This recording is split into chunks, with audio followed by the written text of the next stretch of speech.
આજે આપણે આવ્યા છે તિથલ ગામે એક પ્રગતિશીલ ખેડૂત છે, જ્યાં ગ્રોવેરો કંપનીનો ખેડૂતે પોતાના તરબૂચની અંદર એક પ્રોડક્ટનો ઉપયોગ કરેલો છે. તો એનું કેવું રિઝલ્ટ મળ્યું અને ખેડૂતનું ઇન્ટ્રોડક્શન આપણે બધું જાણીએ. તો ભાઈ પહેલાં તમારું ઇન્ટ્રોડક્શન આપો ને આખું. મારું નામ છે કાકડા રાજેશભાઈ હરસુભાઈ કાકડા, બરોબર. ગામ જુથર, તાલુકો માળિયાહાટીના, જિલ્લો જુનાગઢ. હા, આ દવા પાણી સાથે આપણે પીવડાવી છે 5 દી પહેલા, અને 5 દીમાં અડધો પોણો કિલો સાઈઝમાં વધારો આવ્યો છે.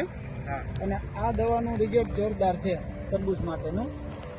તો જે ખેડૂતને ટૂંકમાં તરબૂચની સાઈઝ વધારવી છે તો એ લોકોને આ ઉપયોગી ખરું. આ જોરદાર ઉપયોગી. અને તમે આ રિઝલ્ટ મળ્યું તો બીજા કોઈ ખેડૂત મિત્રોને ભલામણ કરશો આના વિશે? હા, બધા ખેડૂતને આ વાપરવું એકવાર જરૂરી છે, એકવાર રિઝલ્ટ જોવું જોઈએ. ઓકે, તો કોઈ પણ ખેડૂત મિત્રોને જો તરબૂચ ટેટીનું વાવેતર છે અને સાઈઝમાં સારો એવો વધારો કરવો હોય તો એકવાર આ પ્રોડક્ટનો તમે તમારા તરબૂચની અંદર કે ટેટીની અંદર પીવડાવી અને ઉપયોગ કરી શકો, જેથી કરીને રિઝલ્ટમાં સારો એવો ફરક પડશે અને સાઈઝ એકદમ સ્પીડલી મૂવ થાય છે, વધારો થાય છે. તો કોઈ પણ ખેડૂત મિત્રો એકવાર આ પ્રોડક્ટનો અવશ્ય ઉપયોગ કરે પોતાના ખેતરની અંદર.